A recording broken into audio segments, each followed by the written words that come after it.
చిన్న permission special permission తీసుకోవాలి. పంచాయతీలో ఉన్నాయి కానీ ఆ పంచాయతీలో డ్రా చేయడానికి పర్మిషన్ తీసుకోవాలి కలెక్టర్. సో ఆ పర్మిషన్ తీసుకొని ఆ స్పెషల్ పర్మిషన్ వచ్చిన తర్వాత ఆ పాట చేస్తాం. ఇప్పుడు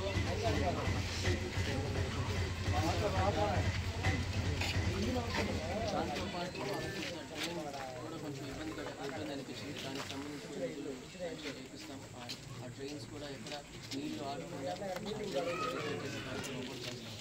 ఇంకేదన్నా వచ్చినప్పుడు కొంతమంది అమ్మఒడి తల్లిదండ్రులు తల్లికి కొంతమందికి మాత్రమే ఆగాయి. అవి కూడా చిన్న చిన్న correct Aadhaar bank account link కాకపోవడం లేదా అలాంటి వాటిలో లాగి నెక్స్ట్ లీక్ కొంతమంది రూపాయలు పడలేదు. సో అదేంటంటే మన చూసుకోవాలి. గ్యాస్ ఏజెన్సీ పొదలకూరులో ఉంటే పొదలకూరు వాళ్ళతో ఫోన్లో మాట్లాడడం కానీ లేదంటే ఆ బుక్ తీసుకొని పొదలకూరుకి పోవడం కానీ ఎందుకు పడలేదు అని వాళ్ళు ఒకసారి అడిగితే వాళ్ళు చెప్పేస్తారు. ప్రతి ఒక్కరికి దీపం పథకం అమలు కావాలి, ఎవరికి ఇబ్బంది కాకూడదు. అయ్యింది అంటే ఏదైనా మీ ఫోన్ నెంబర్ మ్యాచ్ కాకపోవడం, ఆ గ్యాస్ సిలిండర్లో ఇచ్చిన phone number bank phone number match కాకపోవడం, ఆధార్ కార్డు లింక్ కాకపోవడం, లేదంటే మీ అకౌంట్ మీకు తెలియక మినిమం బ్యాలెన్స్ మెయింటైన్ చేయక అది బ్లాక్ అయిపోవడం, అటువంటివి జరుగుతుంది. పోస్ట్ ఆఫీస్ అకౌంట్లో సో అటువంటి కొన్ని క్వశ్చన్స్ నేను దాన్ని తెలుసుకోగలిగాను. చాలామంది ఈ కాలనీ ఇల్లు అడిగారు. ప్రభుత్వం 2.5 లక్షలు శాంక్షన్ చేస్తారు. అది ఆగస్టులో పోర్టల్ ఓపెన్ అయిన తర్వాత మీ అందరి లిస్ట్ ఆల్రెడీ తీసుకొని ఉన్నారు. మీ అందరికీ తప్పనిసరిగా ఆ ఇల్లు కాలనీ శాంక్షన్ చేస్తారు, కట్టుకుంటారు. కొంతమంది తెలుగుదేశం ప్రభుత్వం టైంలో ఇల్లు శాంక్షన్ అయ్యి సగం డబ్బులు పడక ఇబ్బంది పడుతున్నారు. దానికి సంబంధించి నివేదిక తెప్పించు రాష్ట్ర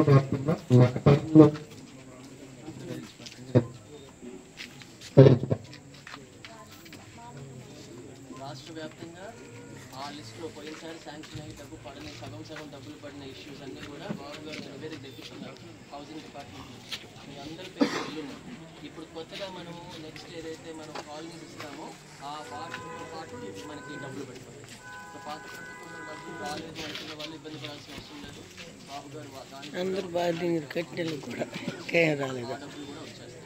ఇంకేదైనా చిన్న ఇష్యూస్ ఉంటే మేము నోట్ చేస్తున్నాం. ఆఫీస్లో నుంచి కొంతమందికి మహిళలకి కొంతమందికి విడో పెన్షన్ పడాలన్నారు, వాళ్ళ హస్బెండ్స్కి వస్తే పెన్షన్ మా స్టాఫ్ అన్నీ కూడా కొంతమంది అవి కూడా నోట్ చేసుకున్నాం. అది కూడా తీసుకెళ్తాం. సోమరెడ్డి గారి చేత అడ్వాన్స్ చేయించి ఎంఆర్ఓ గారి తీసుకెళ్ళి అది కూడా అందుకే ఏం ఇబ్బంది పడుతుంది. మనం మీకు పనిచేయడానికే మేము వచ్చాము. సోమరెడ్డి గారిని గెలిపించుకున్నారు, అదే చాలు. మీరు అందరూ ఒకే మాట మీద ఉండి ఊరంతా అందరూ ఒకే మాట మీద ఉండి ఊరిని డెవలప్ చేసుకునేదాన్ని ఏం కావాలో చేసుకుందాం. ఒకే దాటి మీద ఉన్నాం. రేపు సర్పంచ్ ఎలక్షన్ రాబోతున్నాం. ఆలోచించి మంచి సర్పంచ్ని గెలిపించుకుంటే ఇట్లా నీట్గా పనులు చేసుకోవచ్చు. సో సర్పంచ్ ఎన్నికల్లో ఏగా ఆలోచించుకుంటే మనతో పాటు ప్రతి ఇంటికి వచ్చారు, మీరు చూసారు. ఎంత ఆప్యాయంగా ప్రతి ఇంటికి వచ్చారు. వాళ్ళ పేరు పెట్టి ఒక్కొక్కరి పేరు పెట్టి పిల్లలు పిలుస్తున్నారు, వాళ్ళ ఇబ్బందులన్నీ తెలుస్తున్నారు. మా దగ్గరకు వచ్చినప్పుడు మాకు ఎక్స్ప్లెయిన్ చేస్తున్నారు. ఆ విధంగా ఇంట్రెస్ట్ ఉండాలని గెలిపించుకోవాలి. ఏడాదిలో వచ్చే సర్పంచ్ ఎన్నికల్లో కూడా అందరం ఒకే మాట మీద ఉందాం. మనం మంచి సర్పంచ్ గెలిపించుకొని ఇంకా ఇదే విధంగా డెవలప్మెంట్ చేసుకున్నాం. ఆ తర్వాత రాబోయే ఎన్నికల్లో కూడా అదే ఏంటంటే ఒక తప్పు చేసి మనం 5 ఏళ్ళు ఒక తప్పు చేసి ఎంత కష్టపడ్డామో అందరూ చూశారు. సో అందుకని ఆ తప్పు జరగకుండా అందరూ తెలివిగా ఊరంతా ఒకే మాట మీద ఉండాలని కోరుకుంటున్నాను. నాన్నగారి మీద చూపించిన మీ అభిమానం నా మీద సిటీ మీద కూడా చూపిస్తారని చెప్పి కోరుకుంటూ ఉంటారు.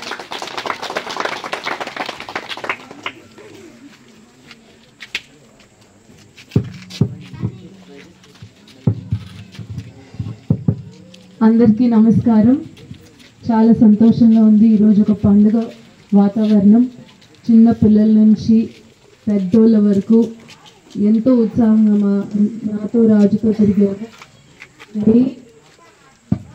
ఈరోజు మేము రావడానికి కారణం ఏంటంటే మీ ఇష్యూస్ మేము డైరెక్ట్గా తెలుసుకోవాలని మన నాయకులు ఉన్నారు, చాలా చాలా కష్టపడతారు, చాలా ఎఫిషియెంట్గా పనిచేస్తారు. మీకు ప్రతి ఒక్కరి పేరు తెలిసిందంటే వాళ్ళు ఎంత కష్టపడతారో నాకు అర్థమైంది. అది కాకుండా మేము మీ ప్రాబ్లమ్స్ డైరెక్ట్గా తెలుసుకుంటే మాకు కూడా మేము ఎలక్షన్ ప్రతి గడప తిరిగాము, మిమ్మల్ని వచ్చి ఓటు అడిగాము, మీరు మాకు ఓటు వేసారు. ఈసారి అది మా రెస్పాన్సిబిలిటీ. మీకు ఏ కష్టం లేకుండా మీ సమస్యలన్నీ సాల్వ్ చేయడానికి మేము బాధ్యత తీసుకుంటాం. ఇప్పుడు అది మీరు మా దృష్టికి తీసుకురావాలి. ఏదున్నా మీకు ఏ డౌట్స్ ఉన్నా అన్నోళ్ళు ఉన్నారు, మన నాయకులు చాలా కష్టపడతారు. ఒకవేళ అన్నోళ్ళు బిజీగా ఉంటే మన ఆఫీస్ ఉంది, వేదాయపాలెం ఆఫీస్, అక్కడికి రండి, మా దృష్టికి తీసుకురండి. ఎందుకంటే మాకు మీరు చేసి మీరు ఓటేసి మామయ్యని గెలిపించిన కృతజ్ఞత మేము ఎప్పుడూ మర్చిపోము. అది కాకుండా ఈరోజు సుపరిపాలనలో తొలడుగు బాబు గారు చాలా అద్భుతమైన కార్యక్రమం మొదలుపెట్టారు.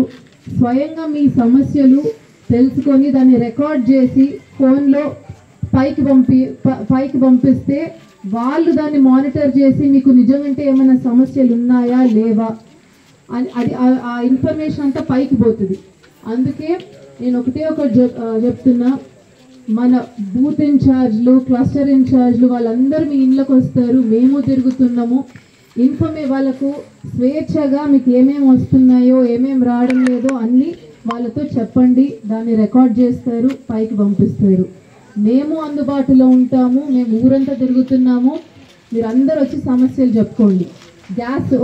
గ్యాస్ మీకు పడిందా లేదా? మన ఊర్లో గ్యాస్ సమస్య ఎక్కువ కనిపిస్తుంది. దానికి చాలామంది ఏజెన్సీని అడగడం లేదు, ఎందుకు డబ్బులు పడడం లేదో అని మీరు అడగడం లేదు. రెండో విషయం ఏంటంటే, రాజు చెప్పినట్లు మినిమం బ్యాలెన్స్ అకౌంట్లో మీకు లేదు. మినిమం బ్యాలెన్స్ అకౌంట్లో లేకపోతే బ్యాంక్ వాళ్ళు మీకు ఫైన్ చేసి ఆ డబ్బులన్నీ కట్ చేస్తారు. సో అప్పుడు మీకు డబ్బులు పడవు. అది కాకుండా మీ ఆధార్ కార్డు, మీ రేషన్ కార్డు, మీ మొబైల్ నంబరు అవి లింక్ అయ్యాయా లేదా చెక్ చేసుకోండి. అవన్నీ లింక్ అయి ఉంటేనే మీకు గ్యాస్ డబ్బులు పడతాయి. అవి కాకుండా శ్మశాన సమస్య, ఆ బాటు సమస్య, డబ్బులు రిలీజ్ అయ్యేటట్లు కలెక్టర్ గారితో మాట్లాడి మీకు ఆ సమస్య తీర్చే దశలోనే ఉంటాము. ఇంకా మీకు ఏ సమస్య ఉన్నా, చాలామందికి తల్లికి వందనం పడలేదు అనుకుంటా, కొంతమందికి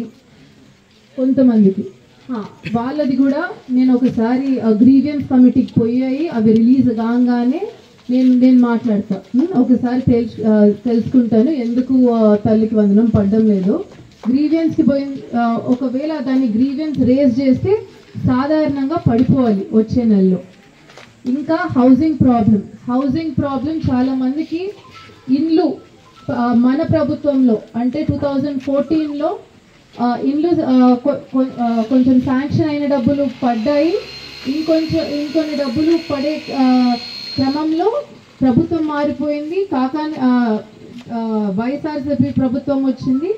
అప్పుడు మీ ఇంటి డబ్బులు ఆగిపోయాయి. ఇప్పుడు మన ప్రభుత్వంలో ఆ డబ్బులు వచ్చే ప్రయత్నం చేస్తాము. అంటే ఆ డబ్బులు తప్పకుండా మీకు పడతాయి. ఫస్ట్ హౌసింగ్ మనకు కన్స్ట్రక్షన్, ఇప్పుడు మీ ఇంటికి ఆగస్ట్లో పోర్టల్ ఓపెన్ అవుతుంది.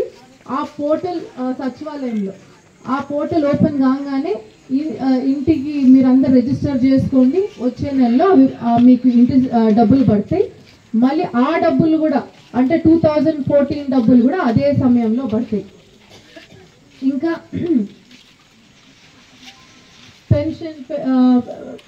పెన్షన్లు కూడా చాలా మంది భర్తలు చనిపోయారు, ట్రాన్స్ఫర్ ఒకరి నుంచి ఇంకొకరికి ట్రాన్స్ఫర్ చేసుకుంటే ఇవి ఉన్నాయి, సమస్యలు ఉన్నాయి. అవి కూడా త్వరలో కొత్త పెన్షన్లు ఓపెన్ చేయగానే ఆగస్టులో అందరి పేర్లు సచివాలయంలోకి ఎక్కించుకొని మీ సమస్య తీర్చే ప్రయత్నం చేస్తాం. ఇంకొకటి బేసిక్ సమస్యలు నాకు ఈరోజు మన ఊర్లో కనిపించింది, కాలువలు, శానిటేషన్. అంటే జబ్బులు రాకుండా కాలువలు ఎట్లంటే అట్లా నీళ్ళు ఆగిపోయాయి. ఆ నీళ్లు పారాలంటే దాన్ని కాలువల్ని సరిగ్గా కట్టాలి. పాత ప్రభుత్వం ఎట్లంటే అట్లా గట్టిపడేసింది. ఇప్పుడు దాన్ని ఎలివేటెడ్ స్టేట్కి తీసుకుపోవాలి. అంటే ఎప్పుడైనా నీళ్లు ఎట్లా పారుతాయి, కొంచెం ఎత్తు తగ్గు ఉంటేనే నీళ్లు పారుతాయి. మళ్ళీ ఎగ్జిట్ ఉండాలి ఒకటి, లేకపోతే నీళ్ళు అక్కడే నిలుస్తాయి. దానివల్ల చాలా రోగాలు వస్తాయి. ఆ డ్రైనేజ్ ఇష్యూ ఒకటి సార్ట్ అవుట్ చేయాలి. ఇంకొకటి, మీకు నీళ్ళ సమస్య ఊర్లో ఉందా లేదా తెలుసుకోవడానికి వచ్చాను. నీటి సమస్య లేదనుకుంటా, లేదు కదన్నా నీటి సమస్య? Okay, very good. దాని తర్వాత ఎలక్ట్రిసిటీ ప్రాబ్లం ఏం లేదు. సో ఈ బేసిక్ ప్రాబ్లమ్స్ లేవు. మీకు ఇంకా ఏమైనా సమస్యలు ఉంటే ఆఫీస్కి వచ్చి నన్ను రాజుని కలవండి, లేకపోతే అన్న మన నాయకులకి చెప్పండి. ఇంకా అమ్మ, ఈరోజు చాలా సంతోషంగా ఉంది మీ అందరి మధ్యలో. దానికి మించి మీరు చూపించిన ప్రేమ మేము ఎప్పుడు మర్చిపోము, నేను రాజు.